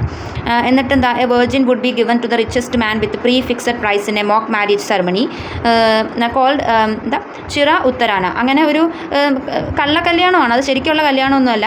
ഇവരുടെ സെക്ഷൽ ഡിസയർ സാറ്റിസ്ഫൈ ചെയ്ത് കഴിഞ്ഞ് ഇവർ പ്രഗ്നൻ്റ് ആയി കഴിയുമ്പോൾ ഇവരെ തിരിച്ചു കൊണ്ടുവിടും, അല്ലെങ്കിൽ ഇവരെ തനിച്ചാക്കും. എന്നിട്ട് ഇവർക്ക് ഉണ്ടാകുന്ന കുട്ടികൾ ഇല്ലെജിറ്റിമേറ്റ് ആകും. കാരണം ആരും റെസ്പോൺസിബിലിറ്റി ഒന്നും ഏറ്റെടുക്കില്ല. അപ്പോൾ ഉണ്ടാകുന്ന കുട്ടി പെൺകുട്ടിയാണെങ്കിലും ഇവർക്ക് സന്തോഷമാണ്. കാരണം ഇവർക്ക് ഡാൻസ് പഠിപ്പിച്ച് ഇവരുടെ ഇനി ഒരു ഫ്യൂച്ചർ ബ്രെഡ് വിന്നറായിട്ട് ആ കുട്ടിയെ വളർത്തും. the child will remain illegitimate and no one takes the responsibility. അപ്പോൾ ഈ ഒരു കഥയിൽ നമ്മൾ ഈ ഒരു കൊൽഹാത്യാച്ച പോകുന്ന ആ ഒരു പോർഷനിലെ ഫസ്റ്റ് കൊടുത്തേക്കുന്ന കഥയിൽ നിന്ന് നമുക്ക് മനസ്സിലാക്കാം, these descriptions themselves relate how the manipulation of sexuality of Dalit women happens in Dalit and non-Dalit society. ആ ഒരു സെക്ഷൽ ഡിസയറിന് വേണ്ടിയിട്ട് വിമനെ മാനിപ്പുലേറ്റ് ചെയ്യുന്നത് എങ്ങനെയാണ് അപ്പം ദളിത് കമ്മ്യൂണിറ്റിയിൽ മാനിപ്പുലേഷൻ ഉണ്ടായിരുന്നു എന്ന് നമുക്ക് മനസ്സിലാക്കാമല്ലോ. അതാണ് ആദ്യത്തെ ഭാഗത്ത് പറയുന്നത്. രണ്ടാമത്തെ ഭാഗത്ത് ഇവിടെ ജിജി എന്നൊരു ആൻറ്റി, കിഷോർ കെയിൽ ആണല്ലോ ഇത് എഴുതിയിരിക്കുന്നത്. അദ്ദേഹത്തിൻ്റെ ഒരു ആൻറ്റിയാണ് ജിജി എന്ന് പറയുന്നത്. അവരുടെ കഥയാണ് പിന്നെ പറയുന്നത്. എന്താണെന്ന് വെച്ചാൽ ഈ ജിജി എന്ന് പറയുന്ന ആ വ്യക്തി അവരാണ് അവരുടെ വീടും ലാൻഡും ഒക്കെ ഓൺ ചെയ്തിരുന്നത്. ഒരു പരമാധികാരി, ആ വീടിൻ്റെയും സ്ഥലത്തിൻ്റെയും ഒക്കെ ഉടമ ഈ ജിജി ആയിരുന്നു. പക്ഷെ അവർക്ക് ഒരു ബ്രദർ ഉണ്ട് കേട്ടോ. She was always servile to her brother because she believed as scale narrates to us. ഈ ആൻറ്റിയുടെ കുഴപ്പം എന്താ വെച്ചാൽ ആൻറ്റിക്ക് മക്കളില്ലാത്തതുകൊണ്ട് ഇവരുടെ ട്രഡീഷനിൽ വിശ്വസിച്ചിരുന്നത് മക്കളില്ലെങ്കിൽ ബ്രദറിനെ സെർവ് ചെയ്യണം, ബ്രദറിനെ മകനെ പോലെ കണ്ട് ബ്രദറിന് വേണ്ട കാര്യങ്ങളൊക്കെ ചെയ്ത് കൊടുക്കണം എന്നാണ്. അങ്ങനെ ചെയ്യുന്നത് വഴി ഈ ജിജി, അതായത് ഈ ആൻറ്റിക്ക് പ്രായമായി കഴിയുമ്പോൾ ആ ബ്രദർ എന്നെ നോക്കുമല്ലോ എന്നുള്ള ആ ഒരു വിശ്വാസത്തിൻ്റെ പുറത്ത് ആ ബ്രദറിന് വേണ്ടതെല്ലാം ചെയ്ത് കൊടുക്കും. അവസാനം ഇവർക്ക് പ്രായമായി ഇവർ തളർന്നൊക്കെ പോകും, അരയ്ക്ക് കീഴ്പ്പെട്ടേക്ക് തളർന്നു പോവാണ്. അങ്ങനെ വരുമ്പോൾ ഈ ബ്രദർ ഈ ആൻറ്റി അബാൻഡൻ ചെയ്യുവാണ്, തനിച്ചാക്കിയിട്ട് അവിടുന്ന് പോവുകയാണ് ചെയ്യുന്നത്. എന്നിട്ട് ദിവസത്തിൽ ഒരിക്കലൊക്കെ ആരെങ്കിലും അങ്ങോട്ട് വിടും ഭക്ഷണമൊക്കെ കൊണ്ട് കൊടുക്കാൻ വേണ്ടിയിട്ട്. എന്നിട്ട് കെയിലിന് ഈ ആൻറ്റിയുടെ അവസ്ഥ കണ്ടിട്ട് സങ്കടം വന്നിട്ട് ബോംബെയിൽ ഒരു ഓപ്പറേഷൻ, ബോംബെയിലേക്ക് കൊണ്ടുപോകാമെന്ന് പറഞ്ഞു. ഈ ഒരു ഓപ്പറേഷന് വേണ്ടിയിട്ട്, ഈ പാരലൈസ് ആയല്ലോ അത് നേരെയാക്കാൻ വേണ്ടിയിട്ട്. പക്ഷേ ഈ ആൻറ്റിയുടെ ഫാമിലി അതിന് സമ്മതിക്കുന്നില്ല. കാരണം അങ്ങനെ കൊണ്ടുപോയി കഴിഞ്ഞാൽ ഈ ആൻറ്റിക്ക് കെയിലിനോട് ഒരു സ്നേഹമൊക്കെ തോന്നിയിട്ട് വീട് സ്ഥലം അയാളുടെ പേരിൽ എഴുതി കൊടുക്കുമെന്ന് ഓർത്തിട്ട് വീട്ടുകാർ സമ്മതിച്ചില്ല. മാത്രമല്ല ഈ ആൻറ്റിക്കും താല്പര്യമില്ല, ഞാൻ എൻ്റെ സ്ഥലത്ത് തന്നെ കിടന്ന് മരിച്ചോളാം, അപ്പോൾ എൻ്റെ ബ്രദർ എൻ്റെ അന്ത്യകർമ്മങ്ങളൊക്കെ ചെയ്യുമല്ലോ, അതിൽ ഞാൻ സാറ്റിസ്ഫൈ ആയിക്കോളാം എന്നൊക്കെ പറഞ്ഞിട്ട് ആ സ്ത്രീയും ആ സ്ഥലത്തു നിന്ന് മാറാൻ ആഗ്രഹിക്കുന്നില്ല, ഫാമിലി സമ്മതിക്കുന്നില്ല. അങ്ങനെ കെയിൽ അവരെ അവിടെ ഉപേക്ഷിക്കേണ്ടി വരുവാണ് കെയിലിന്. അത് കെയിലിന് വലിയ ഒരു സങ്കടം ഉണ്ടാക്കുന്നുണ്ട്. അപ്പോൾ ഈ ഒരു കഥയിൽ നിന്ന് നമുക്ക് മനസ്സിലാക്കാൻ പറ്റുന്നത് This story shows us how tradition binds these women and they themselves get trapped in the masculine identity of community. ഇതൊരു ട്രഡീഷൻ ആയിരുന്നു അല്ലേ, മക്കളില്ലെങ്കിൽ ബ്രദറിനെ സെർവ് ചെയ്യണം. ബ്രദർ ഇങ്ങോട്ട് നമ്മൾ ഫേവർ ഒന്നും പ്രതീക്ഷിക്കരുത്, അങ്ങോട്ട് സെർവ് ചെയ്തുകൊണ്ടേയിരിക്കണം. ബ്രദർ നമ്മളെ പ്രായമാകുമ്പോൾ തിരിഞ്ഞു നോക്കിയില്ലെങ്കിൽ നമ്മൾ അവിടെ തന്നെ കിടന്ന് മരിക്കണം. അതൊരു ട്രഡീഷൻ്റെ ഭാഗമായിരുന്നു. അപ്പം എങ്ങനെയാണോ സ്ത്രീകൾ ആ ട്രഡീഷനിൽ ഇങ്ങനെ ചുറ്റി വരിഞ്ഞ് നിന്ന് പോകുന്നത്, അവർക്ക് അതിൽ നിന്ന് പുറത്തേക്ക് വരാൻ എന്താ പറയുക, ആ ഒരു ട്രഡീഷൻ്റെ പുറത്തേക്ക് വരണം എന്ന് അവർക്ക് ആഗ്രഹം ഉണ്ടെങ്കിലും അവരെ പിന്നോട്ട് വലിക്കുന്ന ആ ഒരു മസ്കുലിൻ ഐഡൻറ്റിറ്റി ഓഫ് കമ്മ്യൂണിറ്റി, ആ ഒരു പാട്രിയാർക്കിക്കൽ സിസ്റ്റം, അതൊക്കെയാണ് നമുക്ക് ഈ ഒരു കഥയിൽ നിന്ന് മനസ്സിലാക്കാൻ പറ്റുക. അപ്പം ഈ ഒരു എന്താ നമ്മൾ കൊൽഹത്യ ചാപ്പോർ എന്ന ആ ഒരു ഓട്ടോബയോഗ്രഫിക്കൽ എലമെൻറ്റ് വായിക്കുമ്പോൾ നമുക്ക് എന്ത് മനസ്സിലാവും? സെക്ഷൽ മാനിപ്പുലേഷൻ ഉണ്ടായിരുന്നു. ഈ ദളിത് വിമൻ സെക്ഷൽ മാനിപ്പുലേഷൻ നേരിടേണ്ടി വന്നിരുന്നു. മാത്രമല്ല ട്രഡീഷനിൽ ബൈൻഡ് ചെയ്ത് നിൽക്കുമായിരുന്നു. അങ്ങനെ പാട്രിയാർക്കിക്കൽ ഒപ്രഷൻ അവർ നേരിട്ടിരുന്നു. അപ്പം ആ 2 കാര്യങ്ങൾ ഈ ഒരു കഥയിൽ നിന്ന് വ്യക്തമാണ് കേട്ടോ. അപ്പോൾ ഇവിടെ പിന്നെ ബലൂത്ത് എന്നൊരു കഥയെ പറ്റിയാണ് പറയുന്നത്. ദയാ പവാറാണ് അത് എഴുതിയിരിക്കുന്നത്. അപ്പോൾ ഫസ്റ്റ് തന്നെ നറേറ്ററിൻ്റെ അച്ഛൻ്റെ ഒരു റെഫറൻസാണ് ഇവിടെ കൊടുത്തേക്കുന്നത്. ദാദ എന്നാണ് പേര്. ദാദ ഒരു മദ്യപാനിയാണ്. അപ്പം ജോലി ചെയ്തുണ്ടാക്കുന്ന കാശ് മുഴുവൻ ഇങ്ങനെ മദ്യപിച്ച് കളയുക, തൂർത്തടിച്ച് കളയുക എന്നൊക്കെ പറയില്ലേ, അങ്ങനെ മദ്യപിച്ച് കൂത്താടി കളയുന്ന ഒരു വ്യക്തിയാണ് ആര്? ദാദ. അപ്പം ഈ ആൾക്ക് സാലറി കിട്ടിക്കഴിഞ്ഞാൽ, ദാദയ്ക്ക് സാലറി കിട്ടിക്കഴിഞ്ഞാൽ ഒരു 15 തൊട്ട് 20 ദിവസത്തേക്ക് പിന്നെ തിരിച്ച് വീട്ടിലേക്ക് വരില്ല. എന്നിട്ട് ഈ കള്ള് കുടിച്ച് ഇങ്ങനെ നടക്കുകയാണ് പണി. അപ്പം ഈ നറേറ്ററിൻ്റെ അമ്മ ജോലിക്ക് പോകും. എന്താണ് ജോലി? വേസ്റ്റ് പേപ്പറൊക്കെ കളക്ട് ചെയ്ത് വിറ്റ് കിട്ടുന്ന കാശ് കൊണ്ടാണ് ഇവർ പിന്നെ കഴിഞ്ഞുകൂടുക. അതാണ് അമ്മയുടെ ജോലി. ഓക്കെ. അത് കഴിഞ്ഞിട്ട് പിന്നെ ഈ ദാദയുടെ ജോലി എന്താണെന്നാണ് പറയുന്നത്. ദാദ ഒരു ബ്രാഹ്മിൺ ലാൻഡ് ലോഡിൻ്റെ പക്കൽ ബോണ്ടഡ് ലേബറായിട്ട് ഒരു വർഷമായിട്ട് ജോലി ചെയ്യാണ്. അപ്പോൾ അവിടെ ഒരുപാട് ദളിത് വിമനും വർക്ക് ചെയ്യുന്നുണ്ട്. അപ്പോൾ ഈ ദാദ മദ്യപാനിയാണെന്ന് മാത്രമല്ല, സ്ത്രീലമ്പടൻ എന്ന് പറയില്ലേ, അങ്ങനെ ഒരാളും കൂടിയാണ്. അവിടെയുള്ള ഒട്ടുമിക്ക സ്ത്രീകളെ സെക്ഷലി എക്സ്പ്ലോയിറ്റ് ചെയ്തിട്ടുണ്ട് ആര്? ദാദ. പക്ഷെ അവരുടെ ഒന്നും റെസ്പോൺസിബിലിറ്റി ഏറ്റെടുക്കുകയില്ല. Morality in the village was quite distinctive എന്നാണ് പിന്നെ നറേറ്റർ പറയുന്നത്. പിന്നെ യങ് മഹേഴ്സിൻ്റെ കഥയാണ് പറയുന്നത്. യങ് മഹർ ഒരു കമ്മ്യൂണിറ്റിയാണ്. ദളിത് കമ്മ്യൂണിറ്റി പോലെ തന്നെയുള്ളൊരു മാർജിനലൈസ്ഡ് സെക്ഷനാണ്. അവിടുത്തെ യങ് ആയിട്ടുള്ള ആളുകൾ ഇതുപോലെ റിച്ച് ഹിന്ദു ലാൻഡ് ലോഡിൻ്റെ കീഴിൽ വർക്ക് ചെയ്യും. ഇങ്ങനെ ബോണ്ടഡ് ലേബറായിട്ട് വർക്ക് ചെയ്യും. അപ്പോൾ അങ്ങനെ വർക്ക് ചെയ്യുമ്പോൾ അവിടുത്തെ സ്ത്രീകൾ, ആ ഹൈ കാസ്റ്റിലുള്ള സ്ത്രീകൾ ഇവരെ സെക്ഷൽ ഫുൾഫിൽമെൻറ്റിന് വേണ്ടിയിട്ട് ഉപയോഗിക്കും. പക്ഷേ ഇവർക്ക് ഫുഡും വാട്ടറും ഒക്കെ പ്രൊവൈഡ് ചെയ്യും. അതായത് 4 ആൾ കാണുന്ന സമയത്ത് ഇവർ അൺടച്ചബിലിറ്റി പ്രാക്ടീസ് ചെയ്യും, തൊട്ടുകൂടായ്മ, മാറി നിന്നേ ഫുഡൊക്കെ കൊടുക്കുള്ളൂ. എന്നിട്ട് സെക്ഷൽ ഫുൾഫിൽമെൻറ്റിൻ്റെ സമയത്ത് ഇവരെ തൊടാം, ഇവരുടെ അടുത്തിരിക്കുക, അതിനൊന്നും പ്രശ്നമില്ല. അപ്പോൾ ഇതേ ഒരു പ്രക്രിയയാണ് ദളിത് കമ്മ്യൂണിറ്റിയിലെ വിമൻ നേരിടേണ്ടി വന്നതെന്നാണ് പറയുന്നത്. അതായത് ഈ യങ് മഹേഴ്സ് എങ്ങനെയാണോ ഹൈ കാസ്റ്റിലെ ആളുകളുടെ കീഴിൽ എക്സ്പ്ലോയിറ്റ് ആയത്, അതുപോലെ ഹൈ കാസ്റ്റ് മെയിൽ ദളിത് വിമനെ എക്സ്പ്ലോയിറ്റ് ചെയ്തിരുന്നു. പക്ഷേ ഇവർ വിവാഹമൊന്നും കഴിക്കില്ല. ഇവർക്ക് ആ ഒരു സെക്ഷൽ ഫുൾഫിൽമെൻറ്റ് മാത്രം മതി. വിവാഹമൊന്നും കഴിക്കാൻ ഇവർ തുനിയില്ല. റെസ്പോൺസിബിലിറ്റി, പ്രഗ്നൻസിയുടെ റെസ്പോൺസിബിലിറ്റി ഒന്നും ഏറ്റെടുക്കുകയില്ല. പിന്നെ Daya Pawar lucidly provides us with his own classic view of patriarchy. പിന്നെ ആ ഒരു നറേറ്ററിൻ്റെ സ്വന്തം നിലപാടാണ് പിന്നെ വ്യക്തമാക്കുന്നത് പാട്രിയാർക്കിയോടുള്ള. ഈ നറേറ്റർ തൻ്റെ ഫസ്റ്റ് വൈഫ് സായി എന്നാണ് പേര്, അവരെ സംശയത്തിൻ്റെ പേരിൽ ഉപേക്ഷിച്ചായിരുന്നു. ഒരു സംശയരോഗി ഭർത്താവെന്ന് നമ്മൾ പറയില്ല, അതുപോലത്തെ ഒരാളായിരുന്നു. അപ്പം നറേറ്ററിന് സംശയം എന്തായിരുന്നു വെച്ചാൽ, തൻ്റെ ഭാര്യയ്ക്ക് ഒരു മുസ്ലിം ബോയി ആയിട്ട് എന്തോ അവിഹിതമുണ്ട്, മെഹബൂബ് എന്ന പേരുള്ള ഒരു ബോയി ആയിട്ട് എന്തോ റിലേഷൻഷിപ്പ് ഉണ്ടെന്ന് നറേറ്ററിന് ചുമ്മാ തോന്നലാണ്. ആ തോന്നലിൻ്റെ പുറത്ത് എപ്പോഴും ഭാര്യ ഇങ്ങനെ സംശയദൃഷ്ടിയോടെ നോക്കുള്ളൂ. അങ്ങനെ ഒരു ദിവസം ഈ സായി, അതായത് ഭാര്യ മാർക്കറ്റിലേക്ക് പോവുകയാണ്. അപ്പം ദയ ഫോളോ ചെയ്യും, നറേറ്റർ ഫോളോ ചെയ്ത് ചെല്ലും. അങ്ങോട്ട് പോകുമ്പോൾ പ്രശ്നമൊന്നുമില്ല. ഇങ്ങോട്ട് വരുമ്പോൾ മെഹബൂബ് സായിയോട് മിണ്ടാൻ വേണ്ടിയിട്ട് ഓടി വരും. അപ്പോൾ ഇവരിങ്ങനെ വർത്താനമൊക്കെ പറയുന്ന കണ്ടപ്പം നറേറ്ററിന് ആകപ്പാടെ ദേഷ്യം കയറി വന്നിട്ട് പെട്ടെന്ന് ചെന്ന് സായിയോട് പറയും, നീ വീട്ടിൽ പോകും, നീ അധികം നേരം ഇവിടെ നിൽക്കണ്ട, വീട്ടിൽ പോകാൻ പറയും. അങ്ങനെ അവരെ വീട്ടിലേക്ക് വിടുന്നു. അപ്പോൾ ഇത് കണ്ടിട്ട് മെഹബൂബിന് കാര്യം മനസ്സിലായി. താൻ എന്തോ തെറ്റായ ഉദ്ദേശത്തിൽ ആണ് സായിയോട് വർത്താനം പറഞ്ഞതെന്ന് ഓർത്തിട്ടാണ് ഇങ്ങനെ പ്രതികരിച്ച് നറേറ്റർ എന്ന് വിചാരിച്ച് മെഹബൂബ് ചെന്ന് പറയും, സാർ, ഞാൻ അങ്ങനെയൊന്നും കണ്ട് സംസാരിച്ചതല്ല നിങ്ങളുടെ ഭാര്യയോട്, ഞാൻ അവരെ ഒരു സഹോദരിയായിട്ടേ കാണുന്നുള്ളൂ എന്നൊക്കെ പറയും. പക്ഷേ നറേറ്റർ ഒന്നും വിശ്വസിക്കില്ല. നറേറ്റർ പറയും, നീ എത്രയും പെട്ടെന്ന് മുംബൈ വിട്ടു പോകണമെന്ന് ആരോട് പറയും? മെഹബൂബിനോട് പറയും. എന്നിട്ട് പിന്നെ കുറച്ച് നാൾ കഴിഞ്ഞപ്പം നറേറ്റർ സായിയെ ഈ സംശയത്തിൻ്റെ പേരിൽ വില്ലേജ് കൊണ്ടുവിടും, ഉപേക്ഷിക്കുകയാണ് ചെയ്യുന്നത്.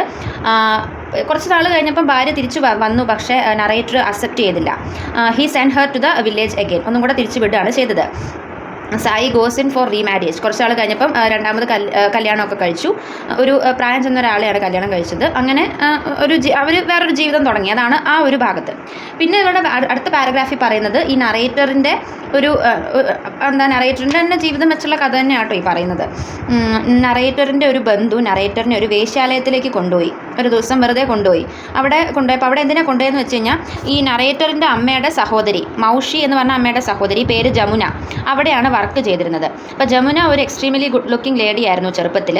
അപ്പം അതുകൊണ്ട് തന്നെ അവരുടെ ഭർത്താവിന് അവരെ ഭയങ്കര സംശയമായിരുന്നു.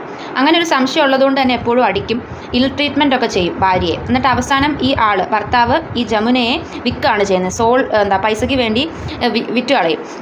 അങ്ങനെയാണ് ഇവർ ഈ വേശ്യാലയത്തിൽ എത്തിപ്പെടുന്നത്. അപ്പോൾ ഇപ്പോൾ ഇവർക്ക് പ്രായമായി, അതുകൊണ്ട് ആ ഒരു ജോലി തുടരാൻ പറ്റാത്തതുകൊണ്ട് ഇപ്പോൾ ഇവർ ബെഗറാണ്. അപ്പോൾ ഇതിൽ നിന്ന് നമുക്ക് മനസ്സിലാക്കാം, ഈ പറഞ്ഞ കുറച്ച് 2 കഥകളിൽ നിന്ന് മനസ്സിലാക്കാം, these lines indicate how the Dalit males control their wives with a form of suppression and show the power relation between husband and wife. അത് പറയാൻ വേണ്ടിയിട്ട് ഈ കഥകളൊക്കെ ഇവിടെ മെൻഷൻ ചെയ്യുന്നത്. അപ്പോൾ ദളിത് കമ്മ്യൂണിറ്റിയിൽ മെയിൽ വിമനെ സപ്രസ് ചെയ്തിരുന്നു എന്ന് നമുക്കിതിൽ നിന്ന് മനസ്സിലാക്കാം. എക്സ്പെഷ്യലി ഹസ്ബൻഡ് വൈഫിനെ സപ്രസ് ചെയ്ത് വെച്ചിരുന്നു എന്ന്. പിന്നെ ഇവിടെ പറയുന്നത് നറേറ്റർ സ്കൂൾ ലെവൽ ഡിസ്ക്രിമിനേഷനാണ് പറയുന്നത്. ഒരു സ്കൂളിൽ കോലി കാസ്റ്റിൽപ്പെട്ട സ്റ്റുഡൻസ് അവർ maintain the distance but also did not mingle with ഇവിടെ പറയുന്നത് കോലി കാസ്റ്റിൽപ്പെട്ട കുട്ടികൾ ഹോസ്റ്റലിൽ താമസിക്കുമ്പോൾ അൺടച്ചബിൾ ആയിട്ട് കണക്കാക്കുന്ന കുട്ടികളോട് മിണ്ടില്ലെന്ന് മാത്രമല്ല അവരെ തൊടുവൊന്നുമില്ല. അതായത് കുട്ടികളുടെ ഇടയിൽ പോലും ഈ ഡിസ്ക്രിമിനേഷൻ ഉണ്ടായിരുന്നു എന്നാണ് പറയുന്നത്. പിന്നെ മുസ്ലിം ആൻഡ് ദളിത് കമ്മ്യൂണിറ്റീസ് അയൽപക്കക്കാരായിട്ട് താമസിച്ച് പോരുകയാണ്. അതായത് അവർ തമ്മിൽ വലിയ പ്രശ്നങ്ങളൊന്നുമില്ല, അവർ ഒരു സ്മൂത്തായിട്ട് ജീവിച്ച് പോരുകയാണെങ്കിലും ചെറിയ ഈ സൗന്ദര്യപ്പണക്കെന്ന് പറയില്ലേ, അതുപോലെ ഈ മിസ്അണ്ടർസ്റ്റാൻഡിങ്ങിൻ്റെ ഒക്കെ പേരിൽ ഇവർ തമ്മിൽ അടിയാവാറൊക്കെ ഉണ്ട്. അതായത് both these communities to some extent share a common marginalisation. ഇവർ രണ്ടും മാർജിനലൈസ്ഡ് സൊസൈറ്റീസ് ആണല്ലോ, മുസ്ലിം ആണെങ്കിലും ദളിത് കമ്മ്യൂണിറ്റി ആണെങ്കിലും. അപ്പോൾ രണ്ടുപേരും മാർജിനലൈസ്ഡ് ആണ്, കോമൺ എലമെൻറ്റ്സ് ഒക്കെ ഉണ്ടെങ്കിലും as Untouchables the sexuality of Dalit women was always under threat. ഈ ദളിത് കമ്മ്യൂണിറ്റിയിലുള്ള വിമൻ്റെ സെക്ഷുവാലിറ്റി എപ്പോഴും ത്രെട്ടിലായിരുന്നു. അതുകൊണ്ട് തന്നെ ഈ ദളിത് കമ്മ്യൂണിറ്റിയും മുസ്ലിംസും തമ്മിൽ എപ്പോഴും ഇങ്ങനെ അടി ഇടി ഒക്കെ നടക്കാറുണ്ട്. The Muslim community also maintain the concept of untouchability. അവരും അൺടച്ചബിലിറ്റി ഫോളോ ചെയ്തിരുന്നു. Commensality was absent among these 2 communities. Muslims maintained a caste based bias towards Dalits even in the midst of their marginalization and ghettoization by the Hindu religion മുസ്ലിംസിനെ isolate ചെയ്യുന്നുണ്ടെങ്കിലും Muslims അപ്പോൾ marginalized ആണല്ലോ, അങ്ങനെയാണെങ്കിൽ കൂടിയും ദളിത്സിനെ Muslims marginalise ചെയ്യുന്നുണ്ടെന്ന്. അപ്പോൾ Dalits double marginalisation അനുഭവിക്കുന്നുണ്ട്. അതിൽ തന്നെ വിമൻ 3-fold ലെവൽ ഓഫ് എക്സ്പ്ലോയിറ്റേഷനാണ് അനുഭവിക്കുന്നത്. അപ്പം ദളിത് കമ്മ്യൂണിറ്റി സത്യത്തിൽ ഡബിൾ മാർജിനലൈസേഷൻ അനുഭവിക്കുന്നു നമ്മൾ പറയാറില്ല. ദളിത് വിമൻ ആണ് ഡബിൾ മാർജിനലൈസേഷൻ അനുഭവിക്കുന്നു എന്ന് നമ്മൾ പറയാം.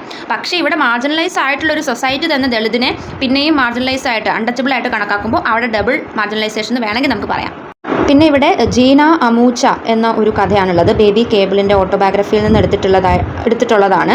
ഇതിൽ penury, hunger and false consciousness of Dalit community കടന്നു വരുന്നുണ്ട്. പിന്നെ diversity of life in a Dalit community അത് വരുന്നുണ്ട്. അപ്പം ഇതിൽ ആദ്യം പറയുന്ന ഒരു കഥ ബേബി കേബിൾ തീരെ ചെറിയ ഒരു കുഞ്ഞു വാവയായിരുന്നപ്പോഴത്തെ ഒരു കാര്യമാണ്. അവർക്ക് തീരെ ചെറുപ്പത്തിൽ കുഞ്ഞു വാവയായിരുന്ന ടൈമിൽ ഒരു പനി വരുന്നു. Her face started looking pale. ഇങ്ങനെ വിളറി വെളുത്ത ഒരു അവസ്ഥയിൽ മുഖം മാറി, രക്തപ്രസാദം ഇല്ലാത്ത പോലെ ആയി. അപ്പോൾ അവിടെയുള്ള എല്ലാവരും വിചാരിച്ചു ഈ കുഞ്ഞ് മരിച്ചു പോയി എന്ന്. അതായത് അത്രയും വയ്യാണ്ടായി, അപ്പോൾ കണ്ട ഒരു അനക്കവും ഇല്ല, അപ്പോൾ മരിച്ചു പോയി എന്ന് വിചാരിച്ചു. എന്നിട്ട് ബറിയൽ പ്രോസസ്സ് എങ്ങനെ ചെയ്യണം എന്നൊക്കെ അവർ ചിന്തിക്കാൻ തുടങ്ങി. അപ്പം ഈ കുട്ടിയുടെ അമ്മ വളരെ ഉറക്കെ നിലവിളിച്ച് കരയുകയാണ്. എന്നിട്ട് പറയുന്നത് എൻ്റെ എല്ലാ കുഞ്ഞുങ്ങളെയും ഞാൻ ഈവനിങ്ങിലാണ് ബറി ചെയ്തത് എന്നൊക്കെ പറഞ്ഞ് അങ്ങനെ വല്ലാണ്ട് വിഷമമൊക്കെ പറഞ്ഞ് ഇങ്ങനെ കരയാണ്. അപ്പോൾ അവിടെ ഈ കുട്ടിയുടെ ഗ്രാൻഡ് ഫാദർ ഉണ്ട്. ആ ഗ്രാൻഡ് ഫാദർ പാണ്ഡവ് പ്രതാപ് എന്ന ഒരു സേക്രഡ് ടെക്സ്റ്റ്, അവരുടെ കമ്മ്യൂണിറ്റിയിലെ സേക്രഡ് ടെക്സ്റ്റാണെന്നാണ് എനിക്ക് തോന്നുന്നത്. അതിലൊരു വേഴ്സ് വായിച്ചപ്പോഴത്തേക്കും ആ കുട്ടി കണ്ണൊക്കെ അനക്കാൻ തുടങ്ങി. അപ്പോൾ അവിടെ കൂടിയിരുന്ന ആളുകളൊക്കെ പറഞ്ഞു ആ കുട്ടിക്ക് ജീവൻ വെച്ചു, ആ കുട്ടി മരിച്ചിട്ടില്ല എന്നൊക്കെ പറഞ്ഞ് ഭയങ്കര സന്തോഷമായി അവർക്ക്. അപ്പോൾ ഇതിൽ നിന്ന് നമുക്ക് മനസ്സിലാക്കാൻ പറ്റുന്നത് ദളിത് കമ്മ്യൂണിറ്റിയിൽ നിലവിൽ നിന്നിരുന്ന റിലീജിയസ് സൂപ്പർസ്റ്റിഷൻസിനെ കുറിച്ചാണ്. അവർ parents accept life as it comes but hand over their eldest son under Potraj and വങ്ക്യ. പിന്നെ അവിടെ നിലവിൽ നിന്നിരുന്ന മറ്റൊരു സൂപ്പർസ്റ്റിഷനെ പറ്റിയാണ് പറയുന്നത്. പേരൻസ് അവരുടെ എൽഡസ്റ്റ് സണ്ണിനെ ഏതെങ്കിലും ഒരു ഡിവൈൻ ഏജൻസിക്ക് സറണ്ടർ ചെയ്യും, ഫാമിലിക്ക് നല്ലത് വരുന്നതിന് വേണ്ടിയിട്ടൊക്കെ ആയിരിക്കും. അപ്പോൾ അതും ഒരു സൂപ്പർസ്റ്റിഷൻ ആയിരുന്നു. അങ്ങനെ സൂപ്പർസ്റ്റിഷൻസ് ഭയങ്കരമായിട്ട് ദളിത് കമ്മ്യൂണിറ്റിയിൽ ഉണ്ടായിരുന്നു എന്ന് നമുക്ക് ഫസ്റ്റ് പാർട്ടിൽ നിന്ന് മനസ്സിലാക്കാം. സെക്കൻഡ് പാർട്ടിൽ പറയുന്നത് The major shift in the Dalit community happened owing to the adoption of the perspectives of Ambedkar. Ambedkar ദളിതിന് വേണ്ടി സംസാരിച്ചു തുടങ്ങിയപ്പോൾ അദ്ദേഹം മുൻപോട്ട് വെച്ച ആശയങ്ങളുടെയൊക്കെ അടിസ്ഥാനത്തിൽ ദളിത് കമ്മ്യൂണിറ്റിയിൽ വന്ന മാറ്റങ്ങൾ അതിനെ പറ്റിയിട്ടൊക്കെയാണ്. ആ മാറ്റത്തിൻ്റെ ഇമ്പാക്റ്റ് എങ്ങനെയായിരുന്നു, കമ്മ്യൂണിറ്റിയിൽ എങ്ങനെ ഇമ്പാക്റ്റ് ചെയ്തത്, അതൊരു ടെമ്പററി മാറ്റമായിരുന്നോ പെർമനൻറ്റ് മാറ്റമായിരുന്നോ എന്നൊക്കെയാണ് ഇനി നമ്മൾ നോക്കാൻ പോകുന്നത്. Many Mahars admitted their daughter in school. അപ്പം അംബേദ്കർ മുൻപോട്ട് വെച്ച ആശയങ്ങളുടെയൊക്കെ ഭാഗമായിട്ട് ഒരുപാട് മഹർ കമ്മ്യൂണിറ്റിപ്പെട്ട ആളുകൾ പെൺകുട്ടികളെ സ്കൂളിൽ വിടാൻ തുടങ്ങി. അപ്പം അങ്ങനെ സ്കൂളിൽ പോയ ഒരു പെൺകുട്ടിയുടെ കഥയാണ് ഇനി പറയുന്നത്. ഒരു കുട്ടി സ്കൂളിൽ പോയി. അപ്പോൾ അവിടെ ചെന്നപ്പോൾ അവിടെ ഉണ്ടായിരുന്ന ആ കുട്ടിയുടെ ക്ലാസ്സിലുണ്ടായിരുന്ന ബാക്കി എല്ലാവരും അപ്പർ കാസ്റ്റ് ഗേൾസാണ്. അപ്പോൾ അവർ എപ്പോഴും ഈ കുട്ടിയെ കളിയാക്കും, അൺടച്ചബിൾ ആയിട്ട് ട്രീറ്റ് ചെയ്യും. ആ കുട്ടിക്ക് ഒരു വൃത്തിയില്ല, അൺടൈഡി ആണെന്നൊക്കെ പറഞ്ഞാൽ ആ കുട്ടി എപ്പോഴും മാറ്റി നിർത്തണം. മഹർ ഗേൾസ് മൊത്തത്തിൽ വൃത്തികെട്ട കുട്ടികളാണെന്നും പറഞ്ഞ് ഈ അപ്പർ കാസ്റ്റ് പിള്ളേർ ഈ കുട്ടിയെ മാറ്റി നിർത്തുകയാണ്. ടീച്ചേഴ്സ് ദളിത് ഗേൾസിന്, ആ ഒരു സ്കൂളിൽ ദളിത് ഗേൾസിന് എത്ര ദളിത് ഗേൾസ് അവിടെ പഠിക്കുന്നുണ്ടോ അവർക്കൊക്കെ ബാക്ക് ബെഞ്ചിലാണ് ഇരിക്കാൻ സ്ഥലം കൊടുത്തിരുന്നത്. ആ ക്ലാസ് റൂമിൻ്റെ ഏറ്റവും പുറകിൽ ബാക്ക് ബെഞ്ചിലാണ് അവരെ ഇരിക്കാനൊക്കെ അനുവദിച്ചിരുന്നത്. അപ്പോൾ അവർക്ക് ബ്ലാക്ക് ബോർഡ് ഒന്നും ശരിക്ക് കാണുന്നുണ്ടായിരുന്നില്ല. പിന്നെ സ്കൂളുകളിൽ high caste Hindu girls did not allow the lower caste to drink water. അവരുപയോഗിക്കുന്ന പൈപ്പിൻ്റെ അവിടെ നിന്നോ അല്ലെങ്കിൽ കിണറ്റിൽ നിന്നോ ഒന്നും ഈ ലോവർ കാസ്റ്റിൽപ്പെട്ട ദളിത് ഗേൾസ് വെള്ളം കുടിക്കരുത്, അവിടെ നിന്നും നിങ്ങൾ വെള്ളം കുടിക്കാൻ പാടില്ലെന്നും പറഞ്ഞ് അങ്ങനെ ട്രീറ്റ് ചെയ്തിരുന്നു. അപ്പം ഈ നമ്മുടെ നറേറ്ററും അവരുടെ കൂട്ടുകാരും ഒക്കെ കൂടെ ഒരു ദിവസം വെള്ളം കുടിക്കാൻ ദാഹിച്ചിട്ട് വാട്ടർ ടാപ്പിൻ്റെ അടുത്തേക്ക് പോയി അവിടുന്ന് വെള്ളം കുടിച്ചു. അത് കണ്ടിട്ട് പിന്നെ മറ്റ് കാസ്റ്റിൽപ്പെട്ട കുട്ടികൾക്കൊക്കെ ഭയങ്കര പേടിയായി. അയ്യോ, ഇനി അവർ ആ പൈപ്പിൽ തൊട്ടല്ലിനി ഞങ്ങൾ എങ്ങനെ അവിടെ തൊടും എന്ന് പറഞ്ഞ് അവർ ആകപ്പാടെ പേടിച്ച് നിൽക്കുവാണ്. The Mahar girls also spoke an unusual language. പിന്നെ അവരെ കളിയാക്കിയിരുന്നത് അവർ സംസാരിച്ചിരുന്ന ലാംഗ്വേജിൻ്റെ അടിസ്ഥാനത്തിലായിരുന്നു. മഹർ കമ്മ്യൂണിറ്റിപ്പെട്ട, അതായത് ലോവർ കാസ്റ്റിൽപ്പെട്ട ഗേൾസ് കുറച്ച് വ്യത്യസ്തപ്പെട്ട ഭാഷയിലാണ് സംസാരിക്കുന്നത്. അപ്പം അവർ സിവിലൈസ്ഡ് അല്ല, അവർ ഡൗൺ ട്രോഡൻ ആണെന്നും പറഞ്ഞ് അങ്ങനത്തെ പേരിൽ അവരെ കളിയാക്കിയായിരുന്നു. പിന്നെ debates started criticising Ambedkar and Gandhi. ഇവരെ രണ്ടുപേരും കമ്പയർ ചെയ്ത് ഡിബേറ്റൊക്കെ തുടങ്ങി. അംബേദ്കർ മഹറാണെന്നും മഹാത്മാഗാന്ധി അപ്പർ കാസ്റ്റിൽപ്പെട്ട വ്യക്തിയാണെന്നൊക്കെ പറഞ്ഞ് അങ്ങനെ എന്തൊക്കെയൊക്കെയോ പേരിൽ ഡിബേറ്റ്സ് ഒക്കെ തുടങ്ങി. ആ ഡിബേറ്റ് വെറുതെ ഒരു അർത്ഥമില്ലാത്ത ഡിബേറ്റാണ്, കാര്യമുള്ളതൊന്നുമല്ല. കാസ്റ്റ് സിസ്റ്റത്തിനെതിരെ സംസാരിച്ച അംബേദ്കറിനെ താത്തിക്കാണ്, അതാണ് ഇവിടെ ഉദ്ദേശിക്കുന്നത്. അങ്ങനെ ഡിബേറ്റ്സ് ഒക്കെ തുടങ്ങി. Hence one can argue that the mode of resistance is entangled in the intricate realms of the discourse of the right to education. അപ്പം education and freedom from the, ഇവിടെ പറയുന്നത് എഡ്യൂക്കേഷൻ ഉണ്ടെന്നൊക്കെ പറഞ്ഞാലും ഇവർ ഇപ്പോഴും കാസ്റ്റ് ബേസിസിലാണ് കുട്ടികളെ വരെ കാണുന്നതെന്നാണ് പറയുന്നത്. അടുത്ത ഒരു കഥ ഒരു യങ് ബ്രൈഡിൻ്റെ കഥയാണ്. ആ യങ് ബ്രൈഡ് വളരെ ചെറുപ്പത്തിൽ വിവാഹത്തിൽ പെട്ടുപോയ ഒരു യങ് ബ്രൈഡാണ്. 8 അല്ലെങ്കിൽ 9 അത്രയേ ഉള്ളൂ ആ കുട്ടിക്ക് പ്രായം. അപ്പോഴത്തേക്കും അതിൻ്റെ കല്യാണം കഴിഞ്ഞു. എന്നിട്ടോ ആ ഹസ്ബൻഡിൻ്റെ വീട്ടുകാർ വളരെ ബ്രൂട്ടലായിട്ടാണ് അവരോട് പെരുമാറുന്നത്. Treated in a harsh manner. Domestic ലേബറൊക്കെ അവരെ കൊണ്ട് ചെയ്യിപ്പിച്ചു. ചെറിയ കുട്ടിയാണെന്നുള്ള ഒരാനുകൂല്യമൊന്നുമില്ല, എല്ലാ പണിയും ചെയ്യിപ്പിച്ചു. എന്നിട്ട് ഷീ ഫെയിൽഡ് ടു, എങ്ങാനും ആ പണി അവർ കൊടുത്ത ഡൊമസ്റ്റിക് ഡ്യൂട്ടി ഫുൾഫിൽ ചെയ്യാൻ പറ്റുന്നില്ല എങ്കിൽ ആ കുട്ടി ഒരു മടുപ്പ് കാണിക്കുവാണെങ്കിൽ ആ കുട്ടിയെ ഒരുപാട് അടിക്കും, അബ്യൂസ് ചെയ്യും. എന്നിട്ട് ഒരു സ്ലേവിനെ പോലെയാണ് ആ ഒരു യങ് ബ്രൈഡിനെ അവിടെ ട്രീറ്റ് ചെയ്തിരുന്നത്. ഈ കുട്ടി പ്യൂബേർട്ടി ഏജിൽ അല്ലെങ്കിൽ ആ ഒരു പ്യൂബേർട്ടി ഒക്കെ സ്റ്റാർട്ടായി കഴിഞ്ഞാൽ, ആ ഒരു ഏജിൽ എത്തിക്കഴിഞ്ഞാൽ ഈ കുട്ടി അനുഭവിക്കേണ്ടി വരുന്ന പ്രശ്നങ്ങളുടെ എണ്ണം കൂടുകയാണ്. അൺബെയറബിൾ ഇഷ്യൂസാണ് പിന്നെ അനുഭവിക്കേണ്ടി വരിക. In such A situation girls പിന്നെ ഈ സിറ്റുവേഷൻ താങ്ങാൻ പറ്റാത്ത ചിലപ്പോൾ ആ കുട്ടികൾ അവിടെ നിന്ന് ഓടി രക്ഷപ്പെടാൻ നോക്കും. അവരുടെ പേരൻ്റൽ ഹൗസിലേക്ക് ചിലപ്പോൾ രാത്രിയിലോ പകലോ എപ്പോഴെങ്കിലും ഒക്കെ അവർ ഓടിപ്പോകാൻ ശ്രമിക്കും. പക്ഷെ അവിടെ ചെന്നാലും ഒന്നുകിൽ ഹസ്ബൻഡിൻ്റെ വീട്ടുകാർ അവിടെ ചെന്ന് വീണ്ടും തിരിച്ച് വിളിച്ചുകൊണ്ട് വന്ന് അവരെ ഉപദ്രവിക്കും. അതുമല്ല ഇവരുടെ പേരൻ്റൽ ഹൗസ്, അതായത് ഇവരുടെ സ്വന്തം അച്ഛനും അമ്മയും ബ്രദറും സിസ്റ്ററും ഒന്നും ഇവരെ അവിടെ നിൽക്കാൻ സമ്മതിക്കില്ല. സിസ്റ്റർ എന്ന് ഇവിടെ പറയുന്നില്ല കേട്ടോ. The girls brothers father and family members എന്നാണ് പറയുന്നത്. മോസ്റ്റ്ലി മെയിൽ മെമ്പേഴ്സ്, ആ പെൺകുട്ടിയുടെ ഫാമിലിയിലെ മെയിൽ മെമ്പേഴ്സ് ഇവരെ അങ്ങോട്ടേക്ക് കയറ്റില്ല. ഇവരെ നീ തിരിച്ച് ഹസ്ബൻഡിൻ്റെ വീട്ടിലേക്ക് പോകുന്നു പറഞ്ഞ് തിരിച്ച് പറഞ്ഞു വിടും. അങ്ങനെ ഇവർ തിരിച്ച് ഇൻലോസിൻ്റെ വീട്ടിലേക്ക് വന്നു കഴിഞ്ഞാൽ അവർ പിന്നെ അനുഭവിക്കേണ്ടി വരുന്നത് അതിദാരുണമായ പനിഷ്മെൻറ്റ്സ് ഒക്കെയാണ്. അതിലൊരു പനിഷ്മെൻറ്റ്, ഇവരെ വില്ലേജ് കാർപ്പൻറ്ററിൻ്റെ അടുത്ത് കൊണ്ടുപോയിട്ട് ഇവരുടെ കാലിൻ്റെ അളവിലുള്ളൊരു ലോഗ് പണിയാൻ പറയും. അതായത് ഫൂട്ടിൻ്റെ അളവിലുള്ളൊരു ലോഗ് പണിഞ്ഞിട്ട് അതിൽ ഒരു പ്രത്യേക രീതിയിൽ വെയിറ്റൊക്കെ വെച്ചിട്ട് ഹോളൊക്കെ ഉണ്ടാക്കി ആ കുട്ടിയുടെ കാലുമ്പിൽ ഇങ്ങനെ ഒരു തടസ്സം പോലെ കയറ്റി അങ്ങോട്ട് വെക്കും. അപ്പോൾ എന്താ സംഭവിക്കുന്നതെന്ന് വെച്ചാൽ അതൊരു പ്രത്യേക രീതിയിലാണ് ഉണ്ടാക്കുന്നത്. അപ്പോൾ കാലൊന്ന് അനക്കിക്കഴിഞ്ഞാൽ കാല് മുറിയും.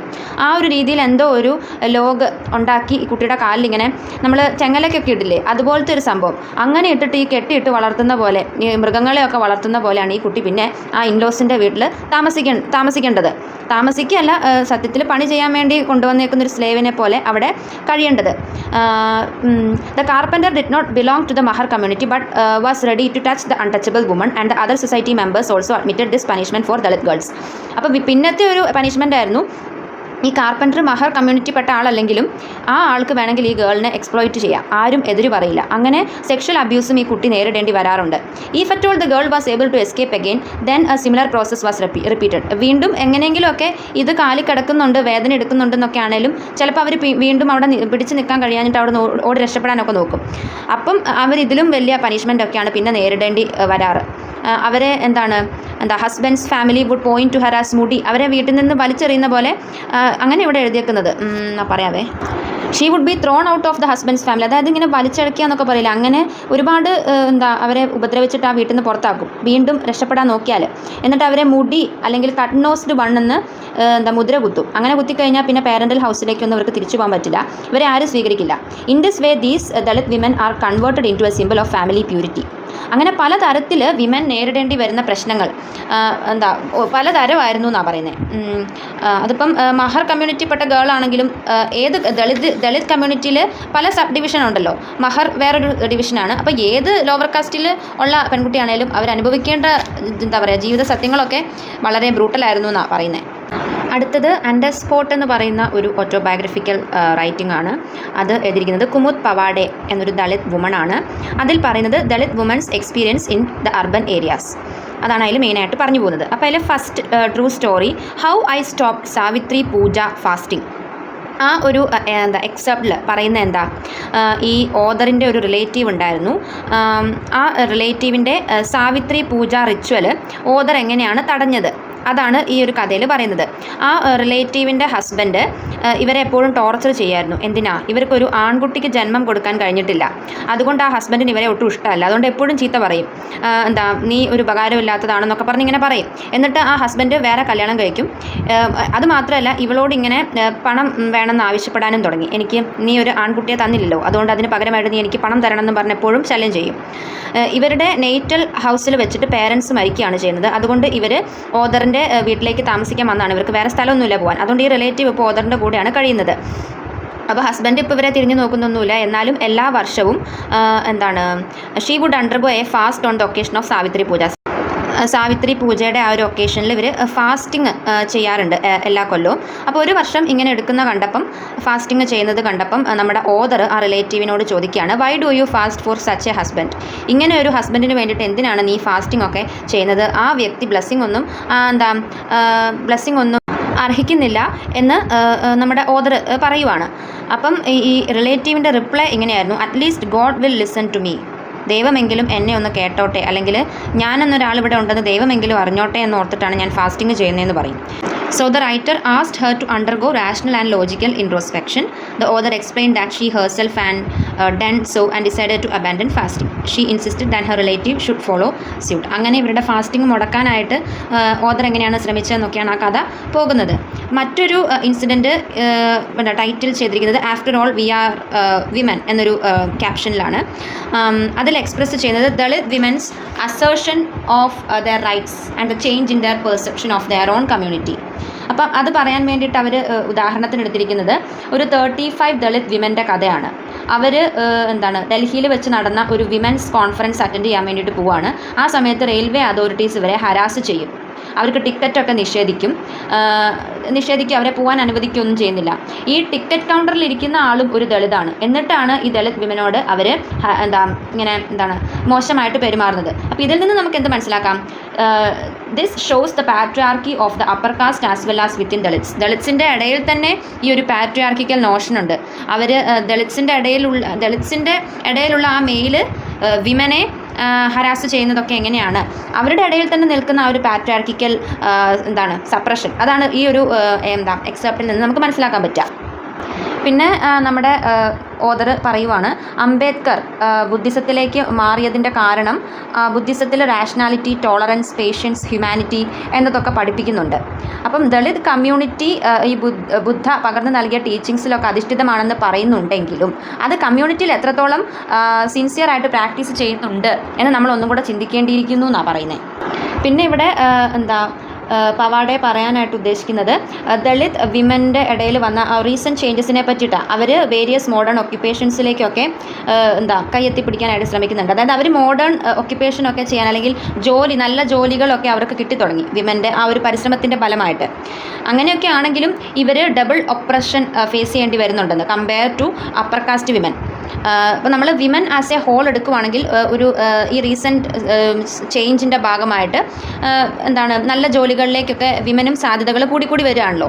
അങ്ങനെയാണെങ്കിൽ കൂടിയും ദളിത് വിമൻ അനുഭവിക്കുന്ന അത്രയും കുഴപ്പങ്ങൾ അല്ലെങ്കിൽ പ്രശ്നങ്ങൾ, ഹരാസ്മെൻറ്റ്സ് ഒന്നും അപ്പർ കാസ്റ്റ് വിമൻ അനുഭവിക്കേണ്ടി വരുന്നില്ലെന്നാണ് പറയുന്നത്. Dalit women have to undergo both caste based and patriarchal oppression. Therefore, both materially and non-materially, she is more oppressed in comparison to upper caste women. അപ്പോൾ ഈ ഒരു കാരണം കൊണ്ട് തന്നെ അപ്പർ കാസ്റ്റ് വിമനെക്കാട്ടിലും ഓപ്പറേഷൻ അനുഭവിക്കേണ്ടി വരുന്നത് ആരാ? ദളിത് വിമനാണ്, ലോവർ കാസ്റ്റിൽപ്പെട്ട വിമനാണ്. അപ്പോൾ ഈ കഥകളിലൂടെയൊക്കെ, ഈ ഓട്ടോബയോഗ്രഫിക്കൽ എലമെൻസിലൂടെയൊക്കെ എന്താണ് കാണിച്ചു തരുന്നത്? ദളിത് വിമൻ ആ ഒരു ദളിത് കമ്മ്യൂണിറ്റിയിൽ അനുഭവിക്കേണ്ടി വരുന്ന ഹരാസ്മെൻറ്റ്സിൻ്റെയും സെക്ഷൽ ഹരാസ്മെൻ്റ് ഉണ്ട്, എക്കണോമിക് ഒപ്രഷനുണ്ട്, അങ്ങനെ പല തരത്തിലുള്ള ഒപ്രഷൻ വിമൻ അനുഭവിക്കേണ്ടി വരുന്നുണ്ട്. അതിങ്ങനത്തെ ഓട്ടോബയോഗ്രഫിക്കൽ എലമെൻസിലാണ് കൂടുതലായിട്ടും കാണുക. അല്ലാതെ നമ്മൾ ദളിത് ലിറ്ററേച്ചർ അല്ലെങ്കിൽ ദളിത് സ്റ്റഡീസിലൊന്നും ഇതിനെപ്പറ്റി അധികം പറഞ്ഞു പോകുന്നില്ല. അതിന് ഓട്ടോബയോഗ്രഫിക്കൽ എലമെൻസ് തന്നെ എടുത്ത് വായിക്കണം, അവരുടെ ശരിക്കുള്ള കഥകളിലൂടെ നമ്മളൊന്ന് കണ്ണോടിക്കണം എന്നൊക്കെയാണ് പറയുന്നത്. Dalit discourse projects autobiographies of Dalits as the authentic register of their life experiences. Dalit women അനുഭവിക്കുന്ന ആ ഒരു ബ്രൂട്ടലായിട്ടുള്ള എക്സ്പീരിയൻസസിൻ്റെ ഒക്കെ ഒരു നേർക്കാഴ്ച നമുക്ക് കിട്ടണമെങ്കിൽ ഓട്ടോബയോഗ്രഫീസ് തന്നെ എടുത്ത് വായിച്ച് നോക്കണം എന്നാണ് പറയുന്നത്. അപ്പോൾ ഈ ഒരു ചാപ്റ്ററിൽ എന്താണ് ഓതർ എക്സാമിൻ ചെയ്യാൻ നോക്കുന്നത്? The issue of Dalit women's consciousness through Dalit writing, especially by or about women, not from a limited perspective of seeing it as minor literature. അതിനെ ഒരു മൈനർ ലിറ്ററേച്ചറായിട്ട് കാണുന്നില്ല, but from a larger perspective. അതിനൊരു larger perspective കൊടുത്തിട്ട് ഒരു higher relative വെച്ചുകൊണ്ടാണ് നമ്മളിത് discuss ചെയ്യുന്നത്. Through the analysis of 4 autobiographical writings. നമ്മൾ പറഞ്ഞു പോയി, ആ ഓട്ടോബയോഗ്രഫിക്കൽ എക്സെപ്റ്റ്സിൻ്റെ ഒക്കെ സമ്മറി പറഞ്ഞു പോയി. The Dalit women perspective is brought to the foreground in a deliberate attempt to problematize patriarchy and the double marginalization of women as a key aspect of Dalit literature. അപ്പോൾ അതാണ് ഈ ഒരു ചാപ്റ്റർ. വളരെ ബ്രീഫായിട്ടുള്ളൊരു സമ്മറി ആയിരുന്നു. മനസ്സിലായി എന്ന് വിചാരിക്കുന്നു. അപ്പോൾ അത്രയേ ഉള്ളൂ.